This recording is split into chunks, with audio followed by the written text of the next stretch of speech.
Hello there, NASCAR. I'm evil Brian Vickers. See, I've got the evil, angry unibrow, so that means I'm evil Brian Vickers instead of the. Yeah, okay.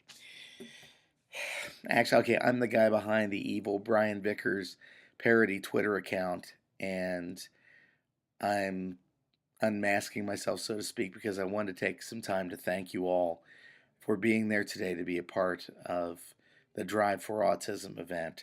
I have an autistic son named Eli, and he has just been a tremendous blessing to my life. And I wanted to share a story with you because beyond the money today, your presence today means a lot, not just to me, but to so many other parents of autistic children. And I want to share with you a little reason why. My family and I went out to a restaurant, NASCAR sponsor, big time NASCAR sponsor. And it was a busy night that we were there.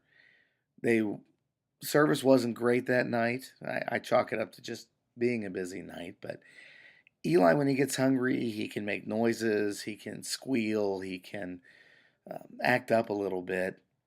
And this night, it was 45 minutes till our appetizers arrived. I mean, it was not a good night. When they got there, they were cold. And Eli doesn't like to eat the cold food when he thinks it should be hot. And so that didn't go well. Well, we apologized to the tables around us for Eli making some noise and causing a couple disruptions and just explained that he had autism and tried. And the people that we talked to for the most part, oh, hey, we understand. In fact, one table actually gave us some of their appetizers so Eli could have something to eat.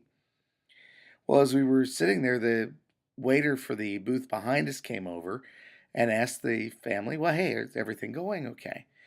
And the woman of the family looked at the waiter and said, well, honestly, if it wasn't for the retard in the next booth making all those weird noises, we might be able to have an enjoyable dinner.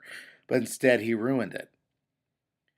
And the waiter said, oh, well, I'm sorry. Is there any way we can fix that? I don't think he really listened to what she said. He just heard it was a complaint. But she went on to basically say to her husband after the waiter had left that if she had a retard like that for a child, she'd leave it in the basement and never let it out of the house.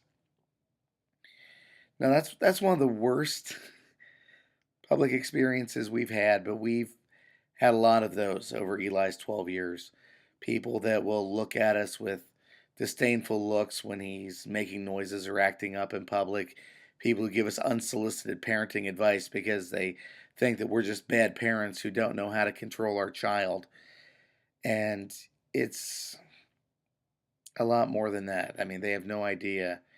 I mean, what they see in 10 minutes in public is what we live and face every single day.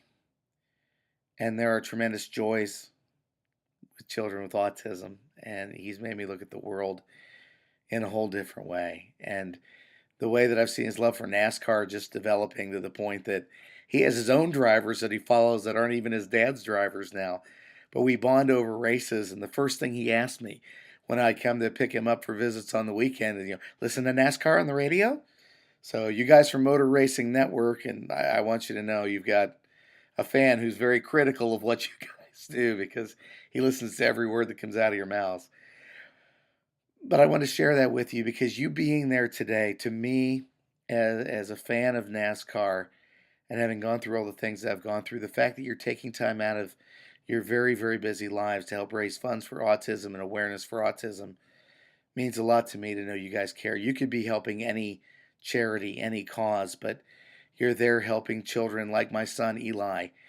And as a hardcore NASCAR fan, it means a lot to me that you guys would take the time to be there and be a part of this today. So I just wanted to kind of pull behind the veil of my little sarcastic Twitter account and say thank you. I appreciate your efforts, and I hope that all of you just have a great race in Dover on Sunday, especially Brian Vickers in the number 55 Aaron's Dream Machine, who I hope wins so that now that I've shown my face, Michael Waltrip won't kill me on sight when I show up at an actual NASCAR race. Thanks again. God bless you all, and I hope you have a great time on the golf course today.